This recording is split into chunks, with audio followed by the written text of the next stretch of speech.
What happened to him was this. In 2021, there was a law changed by the government, and Houston was in the legislature at that time and voted in favor of it. And that was to put something in front of being able to register as a candidate. And what was in front of that? Well, you have to get an auditor. You have to get an accountant. Why do you need that, Paul? Well, I can understand the concept of it, meaning that if you get $1 billion dumped into someone's campaign, you like to know who's pulling the strings and who's advocating for that person. So ostensibly, there's a reason for it, but that's not really what happened. Okay, so Bobby Lee Dillman appeared 4 or 5 times inside the returning office trying to get on the ballot, and he was getting pushback. And one of the people there was totally frustrated, not with Bobby Lee, but with the people behind her in the apparatus of Elections Nova Scotia, because she was saying, this is not right. This isn't right. That was a quote. And they were telling him that he had to get an accountant, otherwise he can't appear on the ballot. So contemporaneously, he's filling out texts and sending it to his official agent and everything, and he can't get on the ballot. He's got 10 days from when the writ was dropped to be registered so that he can be on the ballot. And they would not accept his application. And they were mincing words around it, saying, "Oh, we're not accepting it." Yeah, it's exactly what was happening. They wouldn't take the papers and they wouldn't register him because he couldn't identify an auditor in Nova Scotia that would promise to audit his expenses. That's what it was. So they put this apparatus of, a chartered accountant with a license to audit in front of his candidacy. And that's a violation of his charter rights. That's a Section 3 violation.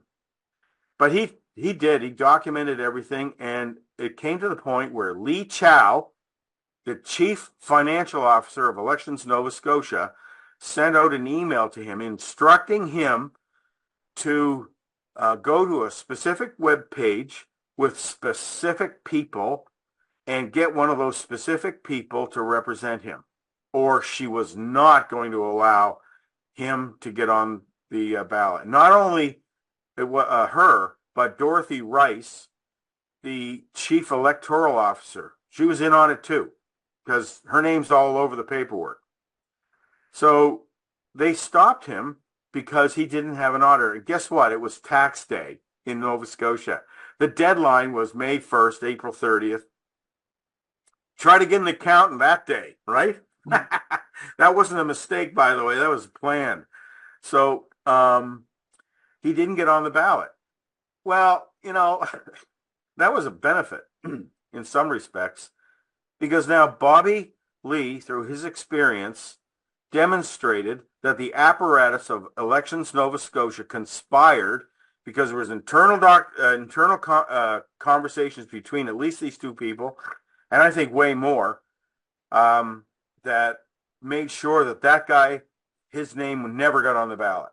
And it didn't, and as a consequence, he was deprived his Section 3 rights. Now, there are laws in Elections Nova Scotia Act and in the Canada Elections Act that anybody who prevents, any electoral officer who prevents someone from appearing on a ballot, or by forcing someone else's name onto a ballot, that's a big, big offense.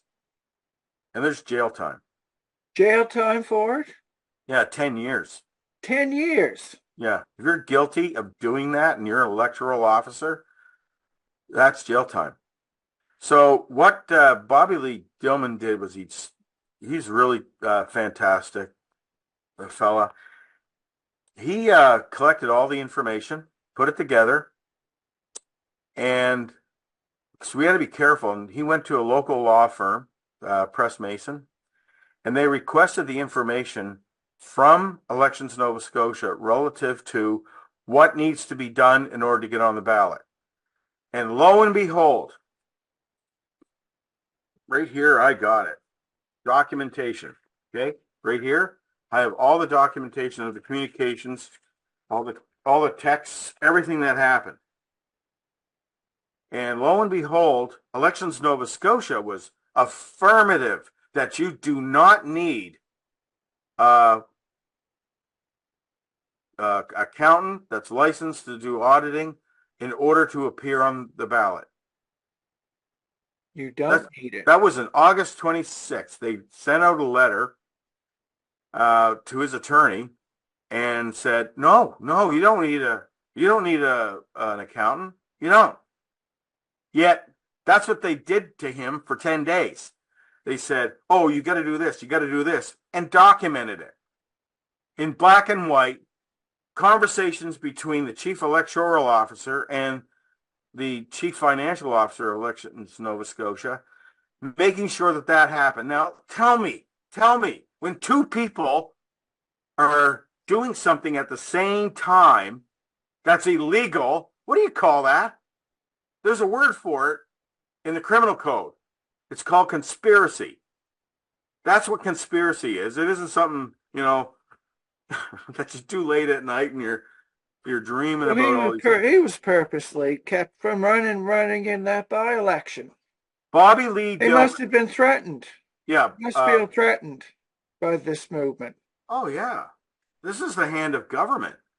This is the hand of government reaching through a sanctified organization. If I'm say sanctified, I mean it. I mean that is the way the people of Nova Scotia have their opinions felt, is through the election process.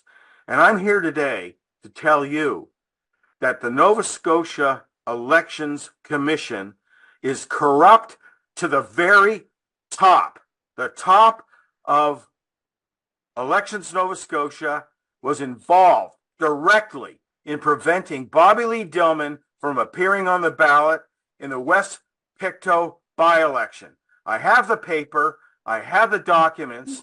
We have filed as a consequence, not we, Bobby Lee Dillman has filed a complaint to the Department of Justice of Nova Scotia identifying all these facts to the Director of Public Prosecution Services, Rick Woodburn, and to the Deputy Minister. I have a copy of the letter that he sent. He is making the case and has demonstrated that he was deliberately kept off the ballot. They told him that he had to have this magical thing called an accountant in order to appear on the ballot. He was kept off the ballot, couldn't run fairly. He could still run. He could just tell everybody, write me in. But he wasn't on the ballot. No one would see his name. That is a big penalty. And then in August 26th, Elections Nova Scotia says, oh, no. Oh, no, you don't need an accountant, right? And the two people were still on that document, Lee Chow and Dorothy Rice. They backpedaled and produced a letter to him saying, no. That's what's going on in the province. They're using the Electoral Commission to prevent the people of Nova Scotia from having their minds represented in the legislature through an independent candidate. That's happened. Now, they've retracted it, and I have that letter in my possession. I have a copy of it in my possession from Bobby. And that means that all the people who are going to be running as independent candidates, and there are many in Nova Scotia in the next provincial election, do not have to have an accountant before being named on the ballot. I have it in black and white from the Elections Commission. So, to the extent that you can trust them, I mean, this is a big deal. The Election Commission hosed Bobby Lee Dillman. They absolutely screwed him. And then they came out a few months later and said, oh, no, he doesn't need that. Well, that's water under the bridge. That fellow that's in Pictou West is representing Pictou West illegally. It's an invalid election. The Election Commission conspired against Bobby Lee to keep him off the ballot, and this other guy got in there. They spoiled the validity of his actual participation in the Shouldn't it be legislature. another by-election and shouldn't this be investigated? Oh, this is a crime. I know. This is and it was black and white, in your face, documented in emails, documented in conversations, and made aware by a whole bunch of people in the returning office. And I'm saying this like out loud. How can I possibly do that? No, I have it all. I have the information. Dorothy Rice, her job was to make sure that a fair election was run. That's her only job. She's a commissioner. She's reporting to the legislature. She's a commissioner. It's not a government department. It's a commission. And her job for a 10-year appointment made by Tim Houston was to make sure that there were fair elections in Nova Scotia. What the hell happened? What the hell happened was Bobby Lee Dillman was kicked off the ballot because that's exactly what Tim Houston wanted. He wanted it. He timed it so that the accountants would be tied up with tax day, literally the day of the taxes were supposed to be submitted to the government. All the accountants, what were they doing? They were busy as hell working midnight for like weeks. They're not interested in participating in this. So it was perfectly timed, perfectly coordinated. And that lady that was in the returning office, she shook her head and she said, "This isn't right. You don't need to do this." And they did it anyway. And they got caught. And then they tried to back out of it on August 26th with some smart-ass letter to Press Mason saying that they don't need to do this. Well, we knew that. We knew it then. Yet you did it anyway because the psychopaths that are running this province, they can't help themselves. They're so possessed and evil that they're just going to do it anyway because they thought they could get away with it. Well, they didn't get away with it, and we filed a complaint with the public prosecution services to investigate it. Do you think